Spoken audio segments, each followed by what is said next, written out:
예수님 부활하신 것을 믿으십니까? 네, 예수님의 부활하심이 이제는 우리의 삶에 지금 우리 옆에 있는 성도님들에게 전했던 것처럼 우리의 삶 속에서 온전히 전할 수 있는 복음의 메시지가 되어지길 소망하고, 또한 우리의 삶을 통하여 선포되어지는 이 복음이 우리의 삶 가운데 능력으로 나타날 수 있기를 간절히 축복합니다. 18세기의 위대한 음악가 핸델은 뇌졸중으로 쓰러져서 반신불구가 되었고, 채권자들에게 쫓기며 극심한 재정난으로 파산에 이르기까지 하였다고 합니다. 그로 인해 깊은 우울증에 빠졌고 인생의 모든 문이 닫혀 있다라고 생각하며 철저히 절망의 시간을 보내야만 했습니다. 그러던 어느 날 찰스 제넨스라는 친구가 예수 그리스도의 고난과 부활의 메시지를 엮은 성경의 구절들을 보내어 주었습니다. 핸델은 자신의 처지가 너무나도 불쌍하고 그리고 어떠한 것도 자기에게 도움이 되지 않을 것이라고 생각해서 처음에는 친구가 보내진 이 성경의 말씀들을 읽기를 거부했었습니다.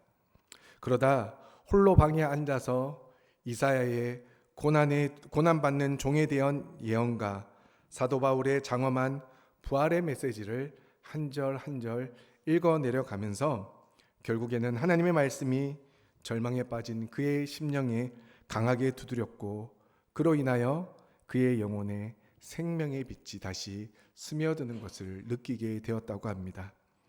그리고 무서운 집중력으로 24일 만에 불후의 명곡 메시아를 완성한 그는 절망의 끝에서 만난 부활의 주님을 향해 할렐루야라는 위대한 찬양을 터뜨릴 수 있었다고 합니다. 이처럼 부활의 신앙은 죽음 같은 고통 중에서도 환희의 찬양을 터뜨릴 수 있는 능력이 있음을 믿습니다.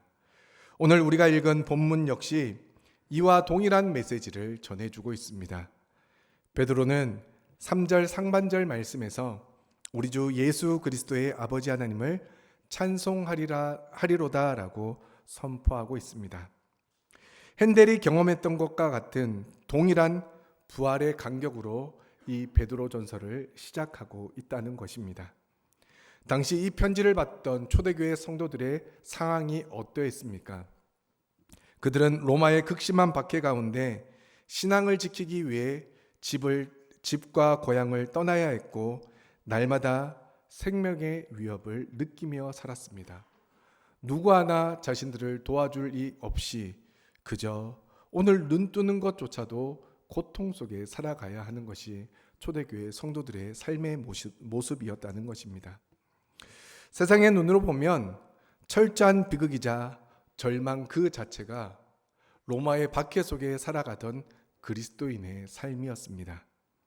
그러나 베드로는 눈물과 탄식 대신 가장 먼저 하나님을 향한 찬양을 선포해 주고 있습니다.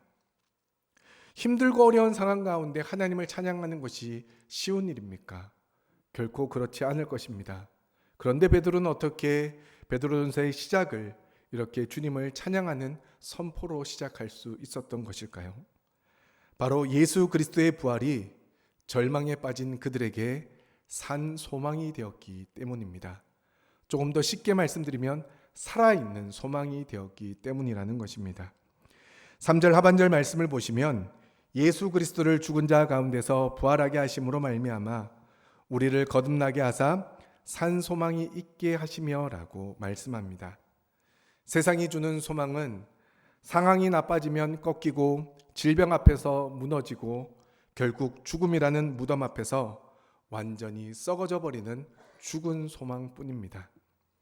따라서 우리가 땅에 의지하는 모든 것들의 유효기간은 무덤까지라는 것입니다. 이 세상의 그 누구도 무덤에 들어가면 이 땅에 가지고 있던, 이 땅에서 바라던 소망은 유효기간이 끝이 난다는 것입니다. 그러나 부활의 주님이 주시는 소망을 다르다는 것을 베드로는 선포하고 있습니다. 죽음이라는 인간의 가장 큰 절망을 이기고 무덤 문을 열고 솟아난 생명의 소망을 선포합니다. 십자가의 참혹한 죽음이 끝이 아니었음을 예수님께서 친히 부활로 증명해 주셨기 때문입니다. 우리를 거듭나게 한 이 산 소망이 초대교회 성도들 안에 살아 숨쉬고 있었기에 그들은 고난과 눈물 속에서도 세상이 감당할 수 없는 기쁨의 찬양을 부를 수 있었던 것입니다. 이어서 4절 말씀을 보시면 산 소망을 가진 우리에게 주어지는 놀라운 약속이 기록되어져 있는데, 우리 앞에 화면을 보시고 4절 말씀을 함께 읽어보도록 하겠습니다. 함께 읽겠습니다. 시작.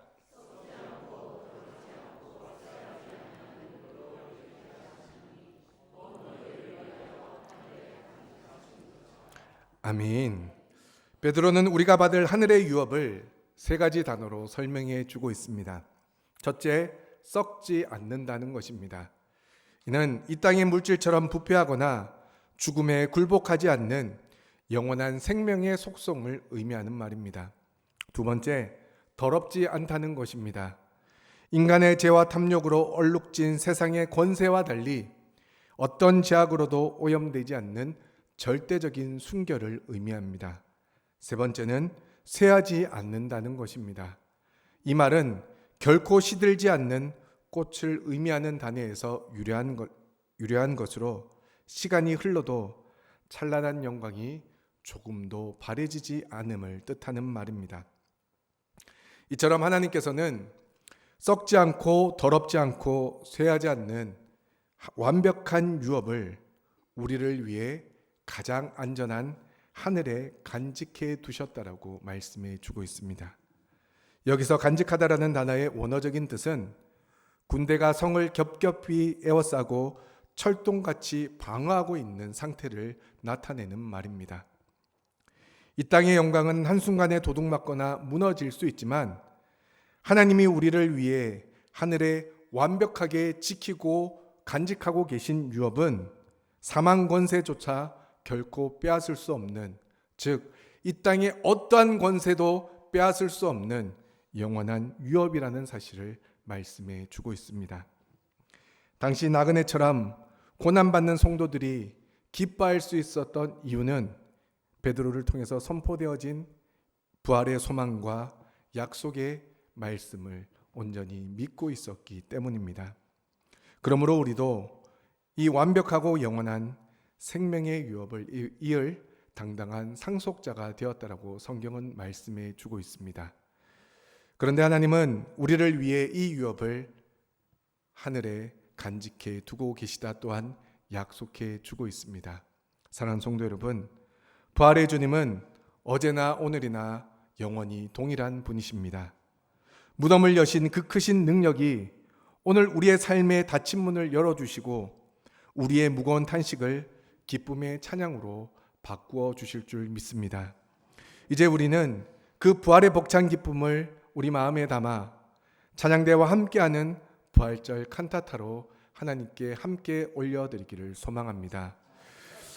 오늘 이 시간 단순히 준비된 음악을 감상하는 자리가 아니라 사망 권세를 깨뜨리시고 우리에게 산 소망과 썩지 않는 영원한 유업을 주신 하나님을 향한 우리 모두의 살아있는 믿음의 고백으로 올려드리기를 간절히 소망합니다.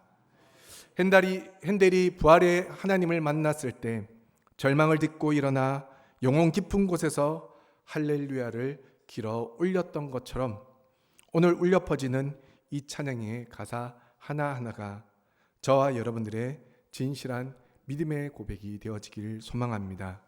그리고 한 가지 또한 부탁드릴 것은 이것이 단순히 교회 안에서만 이루어지는 축제가 되지 않기를 간절히 소망합니다. 어느 순간 교회에서 행해지는 모든 것들, 즉 부활절의 행사, 성탄절의 행사들이 교회 안의 축제로만 그치는 경우들이 너무 많이 있습니다. 오늘 우리가 드려지는 이 부활절 칸타타도 오늘 이 자리에서 우리에게 은혜가 되고 우리에게 들려지는 좋은 소리로만 남게 된다면 그 무슨 유익이 있겠습니까? 그 은혜로, 그 기쁨으로 이제는 부활하신 예수님을 전해야 하는 것이 오늘 이 자리에서 주님을 찬양하는 가장 귀한 목적이라 생각되어집니다. 그래서 오늘 제가 설교 서두에 옆에 있는 분들에게 예수님 부활하셨습니다라고 인사 나누었던 이유도 옆에 있는 성도님들에게 해야 될 이야기가 아니라 누구에게요? 믿지 않는 우리 주변에 혹은 우리 가족들 중에 믿지 않는 배우자, 자녀들에게 예수님의 부활하심을 당당히 선포하고 전할 수 있는 우리 성도님들 되어지기를 소망합니다. 그래서 이제 우리에게 산 소망을 주시고 영원한 하늘의 기업을 약속하신 부활의 주님을 온 마음과 뜻을 다해 찬양하는 복된 시간 되어지길 소망하고, 또한 오늘 이 시간 우리에게 주어진 하나님의 놀라운 은혜로 말미암아 이번 한 주 예수 그리스도께서 우리를 위하여 부활하셨다라는 놀라운 복음의 메시지를 믿지 않는 자들에게 온전히 선포할 수 있는 저와 여러분들 되어지시기를 주님의 이름으로 축원합니다.